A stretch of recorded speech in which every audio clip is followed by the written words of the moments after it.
Welcome, everyone. Welcome. And thank you very much for being here for our session. Our session is Urgent Messages from Global Science Leaders. My name is Henry Burgess.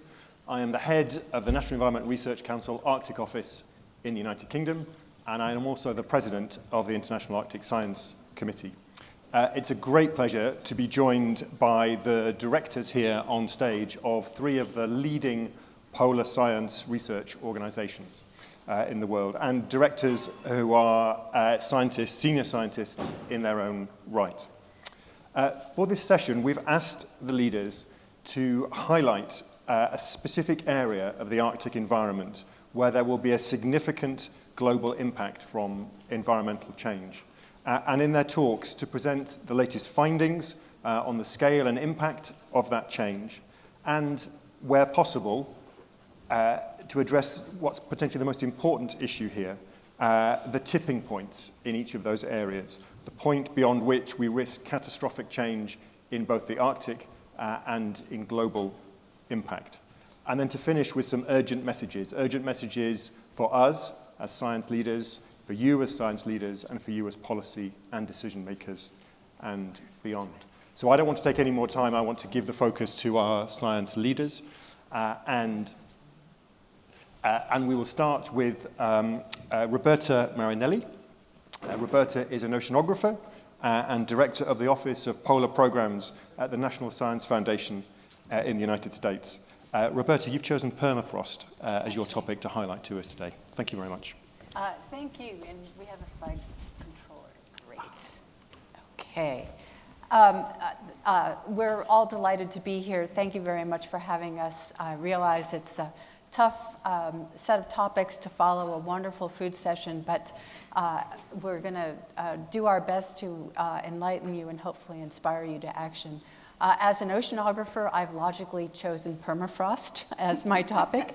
And for those of you who are, I'm sure everyone is aware about the importance of permafrost in Arctic regions. There was a wonderful session held by the Woodwell Climate Organization yesterday morning on it. But if you didn't make it, we'll try and give you a summary here. Permafrost is perennially frozen ground.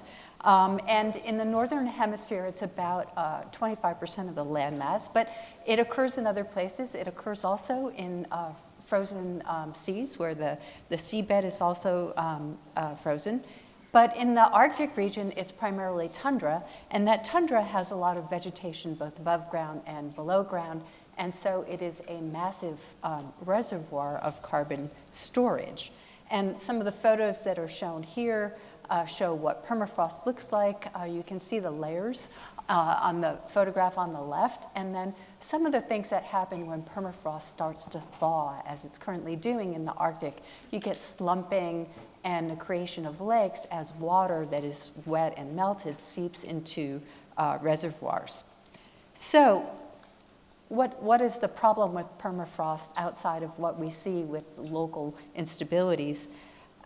Global warming is causing permafrost to thaw in the Arctic at a very rapid rate. And on the right-hand side of this graphic, you see a reservoir of different carbon stores. And in the orange is the reservoir that's associated with frozen ground. And you can see that that collective reservoir is about double the amount that's in the atmosphere, which is the blue. And what happens is if the permafrost begins to thaw, then the embedded carbon begins to decompose. And at that point, we're at risk of developing or decomposing and releasing a significant amount of carbon dioxide and methane to the atmosphere. What happens at that point is potentially dangerous, but somewhat unclear. As the climate warms, permafrost thaw releases carbon dioxide and methane, which goes into the atmosphere, which creates more warming, and eventually you have the possibility of having a runaway cycle. We don't know if this is a linear cycle or an abrupt cycle. There's a lot of current debate about that, but the problem that we're facing as a society is that the rate of warming and the possibility of this runaway cycle is within the 50 to 200 year time frame, according to the most recent estimates. And also of concern is the fact that if this warming occurs in situations where the ground is anoxic, then methane, which is a more potent greenhouse gas, is more likely to be produced. And that's also a worry. Now, from a global perspective, one of the reasons why this is problematic is because Earth system models, which are used to develop projections that incorporate carbon cycling to understand climate warming. And right now, our Earth system models are just beginning to incorporate this permafrost thaw impact that is currently coming to the fore. And the problem with this current incorporation is that it's not included in IPCC projections of what our climate is going to look like as a function of how much carbon is in the atmosphere over time. And as a result, we're going to have to rethink, number one, how do we include these in models? And number two, what is that going to do to our emissions targets? Our emission targets are probably going to have to change a lot, which means that we'll have to act more quickly, or perhaps even consider something more drastic like climate intervention. I also want to point out that this process of permafrost thaw generally doesn't include other hazards like wildfires, which are rapidly result in rapid carbon release and act as pulsed features, which are a little bit more difficult to incorporate into climate models, but something that we also need to think about. In addition to the global implications, which are significant for everyone, there are also significant local impacts, which are of current intense concern in the Arctic and will only grow over time in terms of their concern and their impact on Arctic communities. Number one, as the climate warms and permafrost thaws, we have landscape instability, which has impacts like collapsing buildings, buckling roads.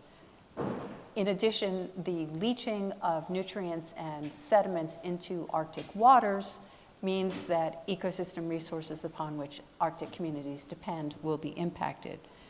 All of these will affect hunting and fishing grounds and cultural ways of life, which are of deep concern. It's happening now, but the potential impact in the future is very dire and will require relocation of communities. So the take-home message here is that understanding the global impacts of permafrost is urgent, and the impacts are already evident. The impacts for communities are even more urgent and require action now. And I'm going to pass it to Jane. Thank you. Roberta, thank you very much indeed. We'll go straight to Jane Francis. Jane Francis is a geologist and the director of the British Antarctic Survey. And Jane, you've chosen Greenland and its ice sheet and connections as your theme for today. Thank you very much, Henry. And I'm sure there are many people in the audience here that know quite a lot about the Greenland ice sheet because it's one of the really key features of the Arctic which we're all concerned about. And I thought what I'd do today in just a few minutes is actually pick a few papers. There's been quite a lot of research recently presenting new information about the Greenland ice sheet. And there have been many, many scientists working on this particular ice sheet, the second biggest one in the world after Antarctica. There are many scientists who go in the field and they make field observations which are absolutely critical. There's a lot of new satellites that are looking at Greenland, and there are a lot of modelers of various kinds, climate modelers, who are trying to predict the future. The big headline, I guess, if the whole Greenland ice sheet melted, then global sea level would rise by about 7 meters, and that just doesn't influence just the Arctic. There are many, many different areas around the world which are going to suffer really disastrously at a 7-meter sea level rise. So how is Greenland losing its ice? Well, there are two main ways. One way is simply from surface melt. That's the surface is beginning to melt, and you may remember in 2012 there was a day when satellites detected melt over the whole surface of Greenland. This map here on the your left, shows September the 5th, which is this year, which there was a huge amount of melt across the ice cap again. And the little graph at the bottom of that shows the blue line shows the melt this year. You can see that spike that comes up for September the 5th. And the grey background is the sort of average for a few million years up to just a few years up to 2010. And so you can see that in this year, in 22, we were way above where we've normally been in surface melt. And of course, when the surface melts, two things happen. First is that the water percolates down through cracks in the ice sheet, and it goes right to the bottom, and then it lubricates the base of the ice sheet, so it makes it slide more easily across the rocky base at the bottom of the ice sheet. But also, as the surface melts, it's lowered in altitude. And what happens as the surface becomes lower and lower in altitude, it gets warmer and warmer. It's in warmer climate zones. And so then that you get into a feedback cycle of warming of the surface and more melting of the surface. So we don't really want the surface to melt and lower too much to prevent that melting.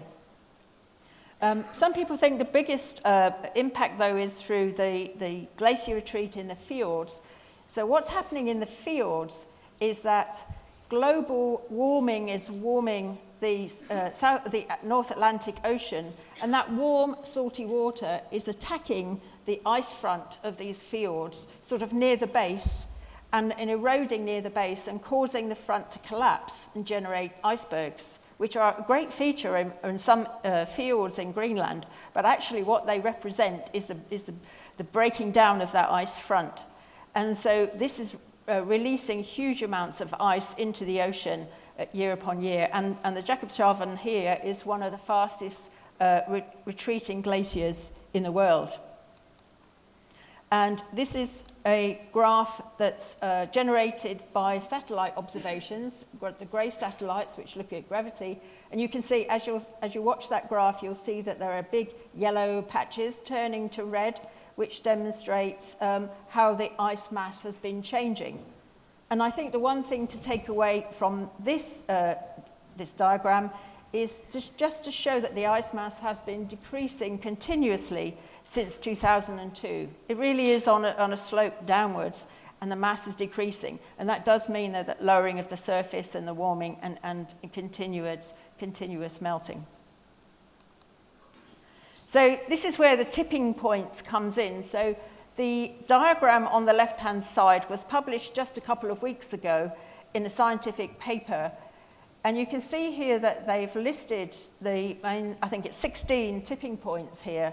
And the Greenland ice sheet comes right at the top of that list, because you can see the red dot in there is the central estimate by the authors of when the tipping point of the Greenland ice sheet may happen, when it changes into a reversible mode.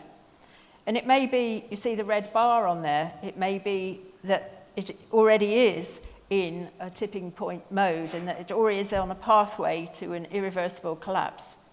So you can see the blue vertical bar are the estimates from COP and IPCC for the 1.5 and the 2 degrees C warming.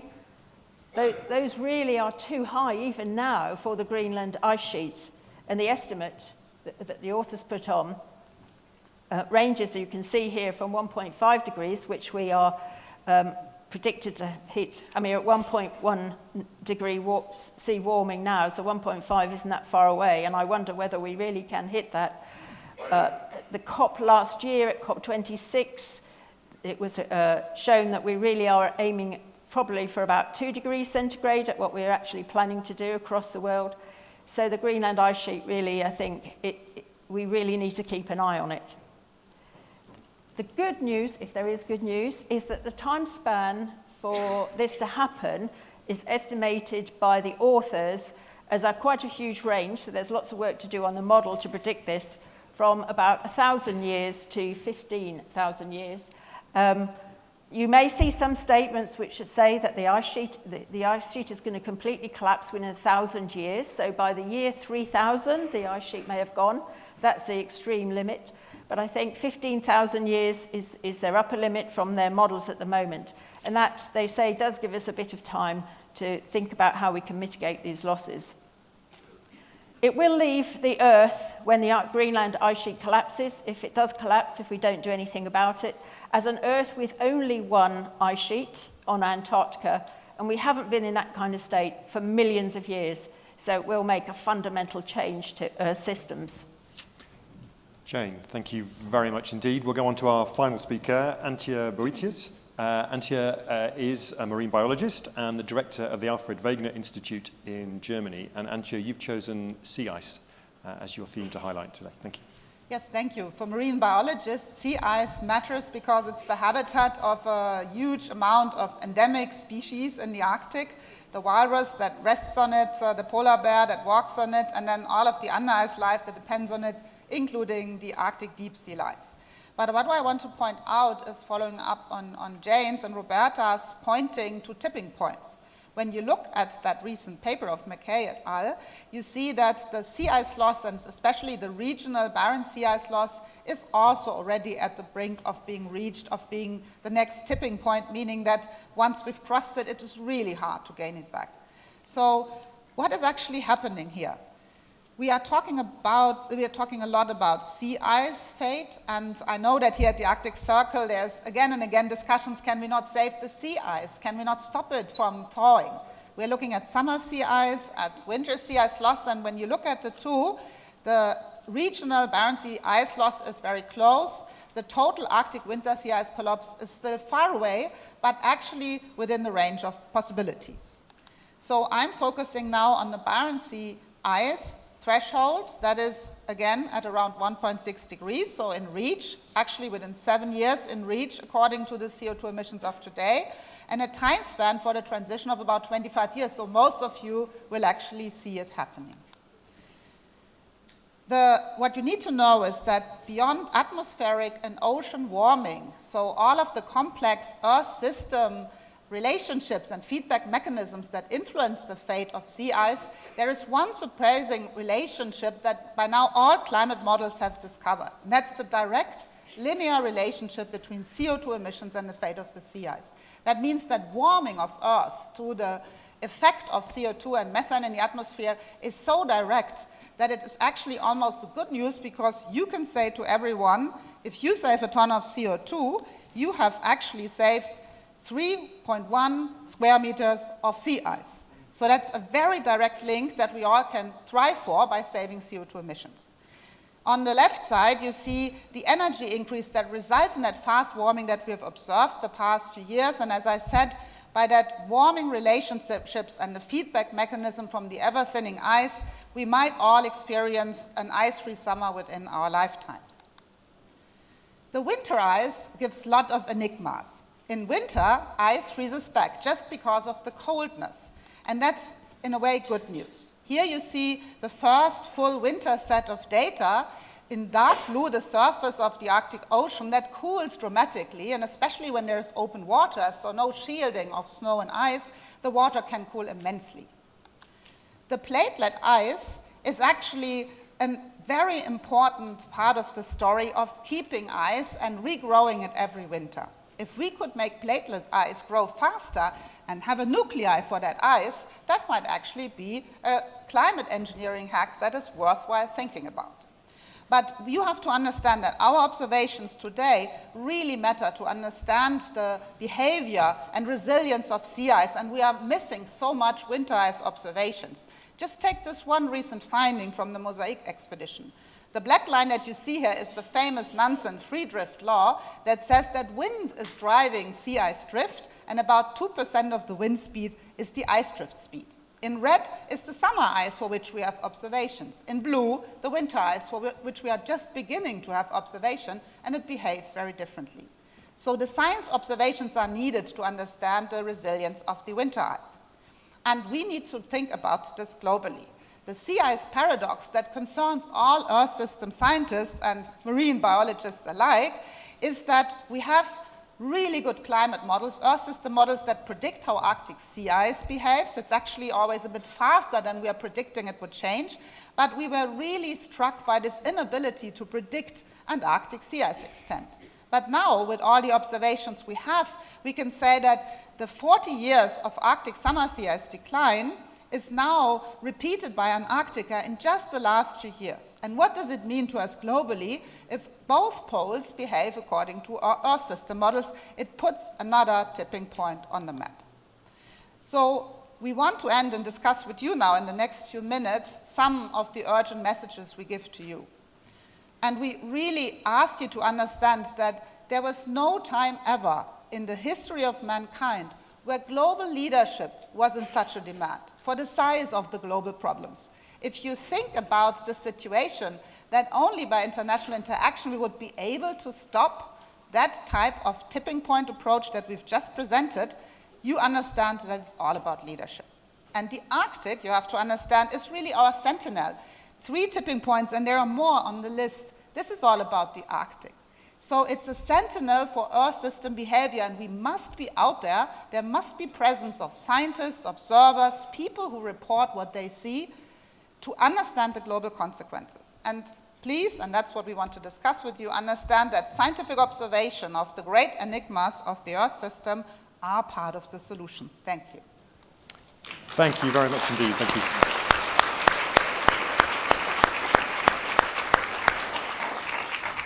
Thank you very much to all our speakers. Fantastic presentations, beautiful images, stark graphs.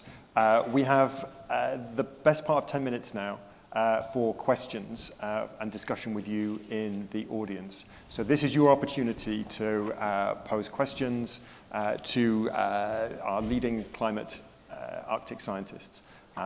So happy to take questions from the audience. Colleague gentleman in the middle here, yeah, please.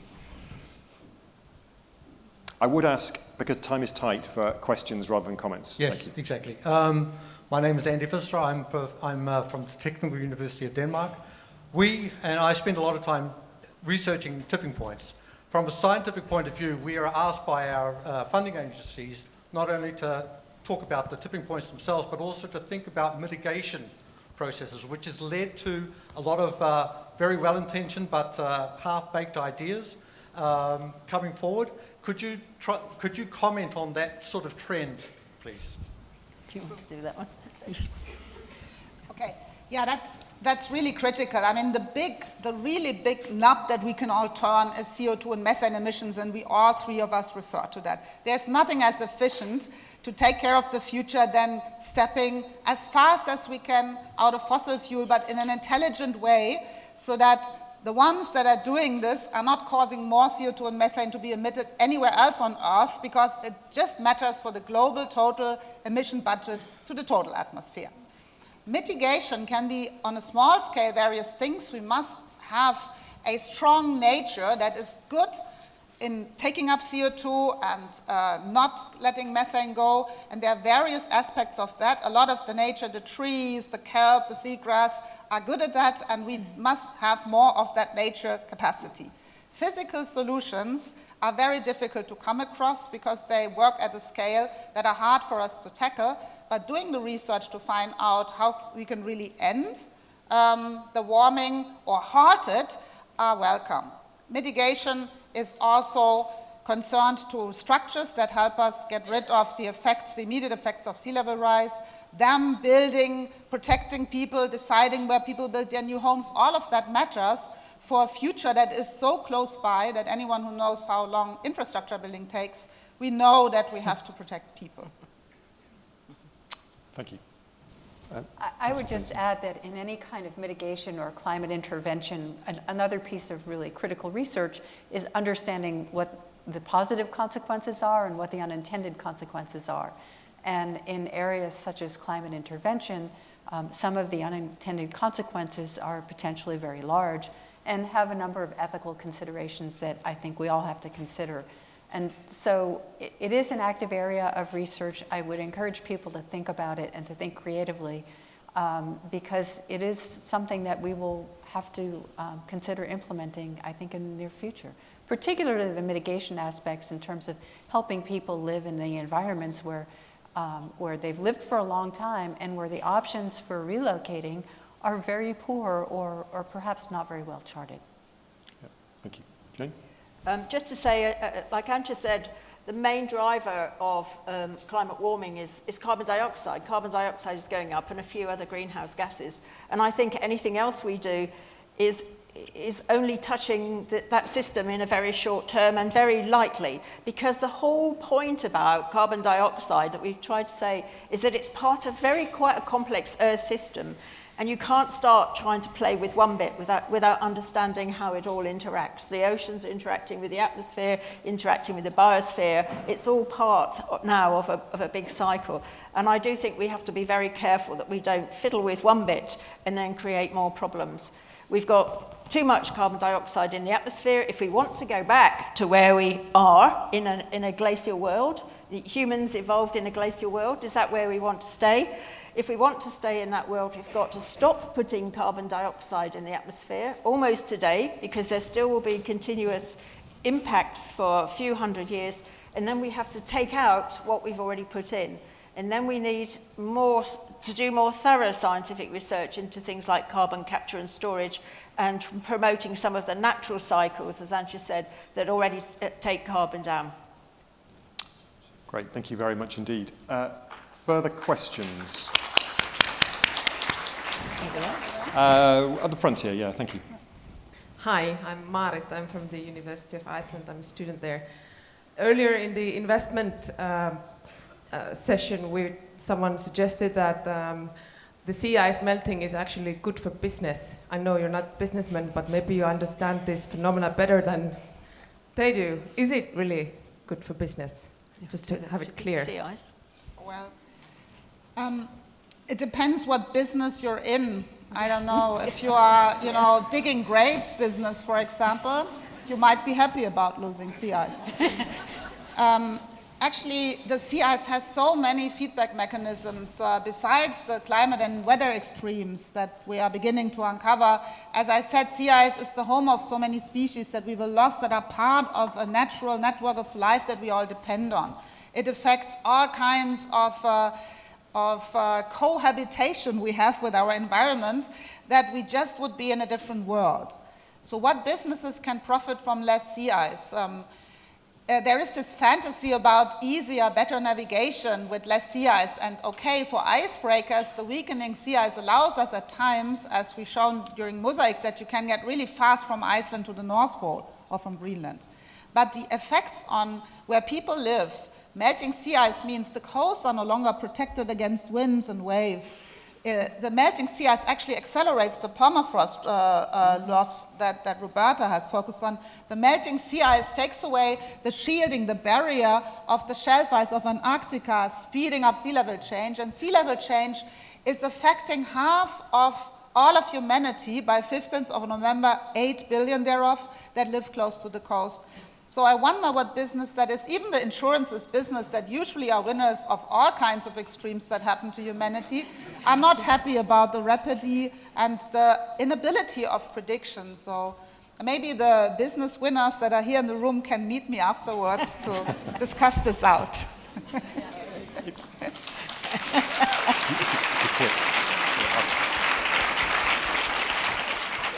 Thank you very much to our speakers. Thank you to you as an audience. We are unfortunately out of time. The timer here is flashing red at us.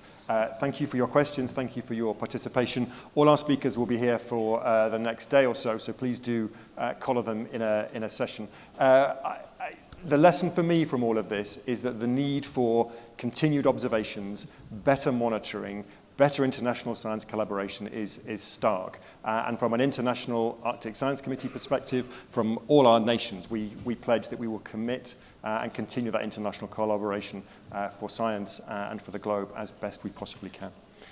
Thank you all very much. Thank you.